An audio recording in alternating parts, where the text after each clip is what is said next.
Hello guys, நான் உங்கள் அகிலா. இன்றைக்கி ரோட்டு கடை சட்னி செய்ய போகிறோம். அதுக்கு பெரிய 2 வெங்காயத்தை எடுத்து பெருசாக கட் பண்ணி எடுத்துக்கணும். மிக்ஸி ஜாரில் தான் அரைக்க போகிறோம், அதனால் பெருசாக கட் பண்ணிக்க வேண்டியது தான். இந்த சட்னி ரொம்ப டேஸ்ட்டாக இருக்கும். நீங்களும் வீட்டில் செஞ்சு பாருங்கள். என் பிள்ளைக்கும் நான் செஞ்சு கொடுத்தேன், சூப்பராக இருக்குன்னு சொன்னான்.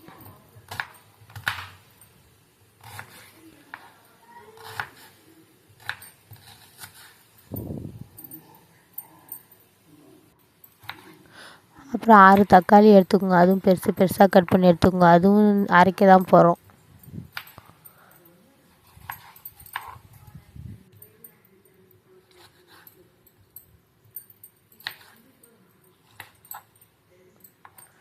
எல்லாத்தையும் மிக்ஸி ஜாரில் நறுக்கி வச்ச வெங்காயத்தை எல்லாத்தையும் எடுத்து போட்டுக்கணும்.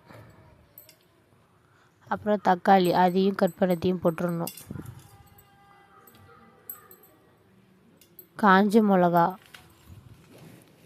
ஒரு 4 போட்டுக்கணும்.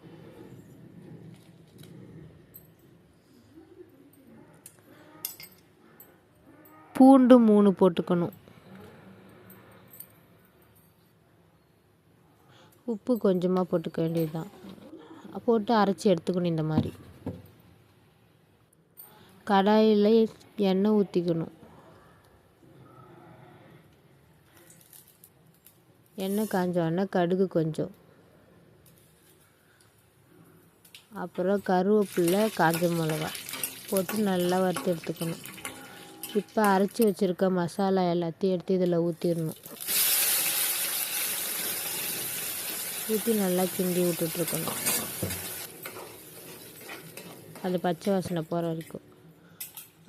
அப்புறம் நம்ம அரைச்ச மிக்சிலேயே 1 கப்பு தண்ணி எடுத்து இதில் ஊற்றிடணும். இந்த சட்னி கொஞ்சம் தண்ணியாக தான் இருக்கும். ஊற்றிட்டு நல்லா கிண்டி விட்டுறணும்.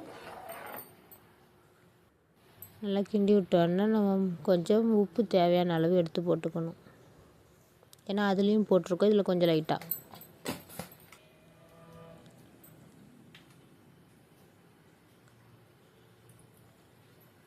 அப்புறம் கொஞ்சம் பெருங்காயம் போட்டு கிண்டி விட்டுறணும்.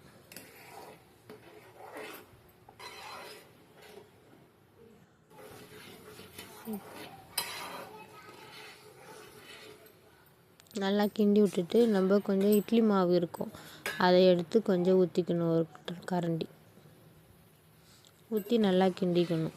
கெட்டியாக இருக்காமல் கொஞ்சம் நல்லா கிண்டி விட்டுறணும்.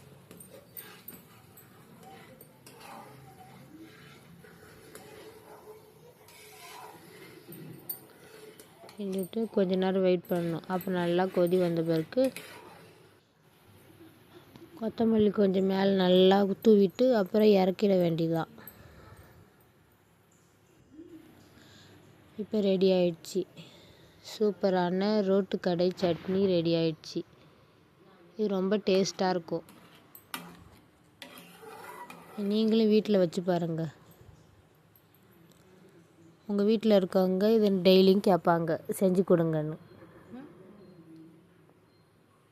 அப்படி நான் இட்லி வச்சு எடுத்து ஊற்றி எடுத்துகிட்டு போய் தம்பி ஆகிட்ட எங்கள் வீட்டுக்கார்ட்டையும் கொடுத்துட்டேன்.